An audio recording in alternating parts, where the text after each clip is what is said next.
میں آپ کے بیٹے کی کزن بھی ہوں، حیات بولی۔ کبیر علی نے حقارت سے اسے دیکھا، گیٹ کیپر سے دروازہ بند کرنے کا کہا اور بولا، ہم باعزت لوگ ہیں لڑکی، ہم تو اپنے کتے بھی نسل دیکھ کر خریدتے ہیں۔ کیا کتے بھی اپنے مالک کی نسل دیکھ پاتے ہیں؟ دروازہ بند ہو گیا۔ حیات سنگ مرمر کی اس عمارت اور کبیر علی میں کوئی فرق کرنے سے قاصر تھی، دونوں پتھر کے تھے۔ حیات واپس گاؤں لوٹ آئی۔ وقت رینگتا رہا، حیات بہت جلد ہوتی چلی گئی۔ اس کی دادو کوئی خطرہ مول لینا نہیں چاہتی تھی، اسے حیات کی زندگی بہت عزیز تھی۔ حیات کی صحت ایسی نہ تھی کہ اسے ایک اور جسمانی اذیت سے گزارا جاتا۔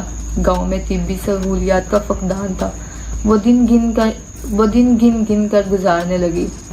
امیر علی ایک دو بار حیات کی ماں سے ملنے آیا بھی تھا۔ اس کے باپ نے امیر علی کو حیات کے بارے میں کچھ بھی نہیں بتایا۔ حیات کی ماں بھی خاموش تھی، اس نے امیر علی کو صرف اتنا بتایا تھا کہ حیات کچھ دنوں کے لیے گاؤں گئی ہے۔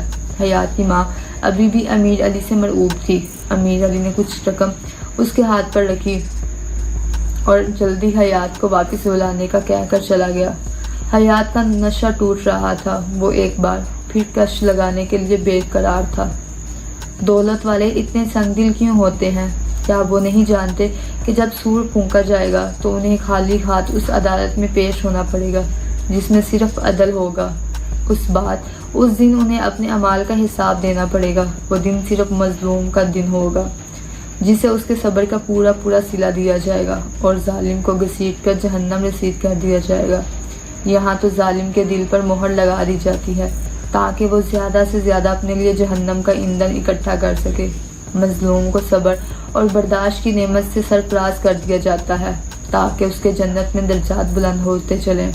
دنیا آخرت کی کھیتی ہی تو ہے، جو یہاں بویا جائے گا وہ وہاں کاٹنا پڑے گا۔ حیات کے صبر کی آزمائش تھی، اس نے گھر میں ہی بچے کو جنم دیا۔ یہ فرائضہ اس کی دادوں نے خود سر انجام دیا تاکہ حیات کا راز ہی رہ سکے، لیکن ایسی باتیں کب تک چھپی رہ سکتی ہیں؟ دادوں نے کہہ دیا کہ میری بچی بیوہ ہے۔ حیات کے لیے اپنے بچے کو قبول کرنا بہت مشکل تھا، اسے اس میں امیر علی کی شبہ دکھائی دیتی تھی۔ وہ دونوں سے نفرت کرنے لگی، اس کا ذہن متاثر ہونے لگا، اس کی برداشت دم توڑنے لگی۔ ایک سرد ترین رات کو وہ گناہ کی پوٹلی کو اٹھا کر دادوں کو سوتا چھوڑتی ہوئی گھر سے باہر نکل آئی۔ وہ اپنے بچے سے جان چھڑانا چاہتی تھی، وہ اپنے ماضی کو دفن کر دینا چاہتی تھی۔ اس نے ایک سنسان سی جگہ کا انتخاب کیا، بچے کو برفیلی زمین پر رکھ دیا۔ ستاروں کی ہلکی ہلکی روشنی میں وہ کوئی غیر انسانی مخلوق دکھ رہی تھی۔ آج چاند بھی کہیں سویا پڑا تھا، جیسے اس میں یہ سب دیکھنے کی ہمت نہ ہو۔ ماں اپنے ہاتھوں سے اپنے بچے کی قبر کھود رہی تھی۔ بچے کا فیڈر اس کے منہ سے گرا تو وہ رونے لگا۔ ماں کی گرم آغوش سے اسے کھلے آسمان تلے دھکیل دیا گیا تھا۔ وہ اپنی جنت میں واپس جانا چاہتا تھا۔ اس کی چیخیں بلند ہوتی چلی گئی، ماں کی ہمت جواب دیتی چلی گئی۔ اس نے اپنے ہاتھوں سے مٹی کو جھاڑا اور اس ننھی جان کو اٹھا کر اپنے سینے لگا لیا۔ بچہ یک لخت خاموش ہو گیا، لیکن اب حیات کی باری تھی۔ اس کی چیخیں آسمانوں کو چیرتی ہوئی اس دربار تک پہنچ رہی تھی جہاں دیر تو ہو سکتی ہے لیکن اندھیر نہیں۔ وہ اپنے بچے کو چومتی چلی جا رہی تھی۔ وہ بھول گئی تھی کہ وہ امیر علی کا بیٹا ہے۔ اس کی ممتا جیت گئی تھی، نفرت اپنے زخم چاٹ رہی تھی۔ حیات اپنے بچے کو اٹھائے واپس آ گئی۔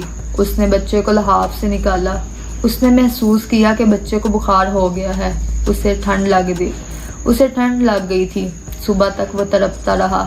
دادو بھی اٹھ بیٹھی تھی، لیکن حیات نے اسے کچھ بھی نہیں بتایا۔ سارے ٹوٹکے بیکار چلے گئے تھے۔ صبح جب اس ننھے فرشتے نے آخری ہچکی لی تو اذان ہو رہی تھی۔ اللہ اکبر!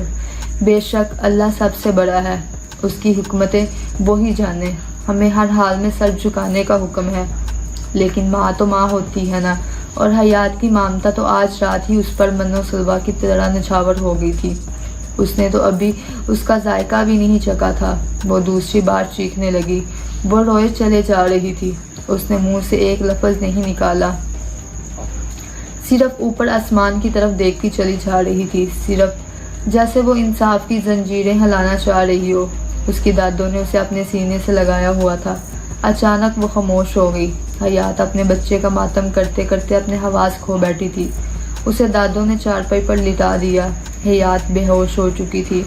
ابھی راز کی کھوج باقی تھی، ابھی حیات باقی تھی۔ زخم بڑھتے بڑھتے بڑھ ہی جاتے ہیں۔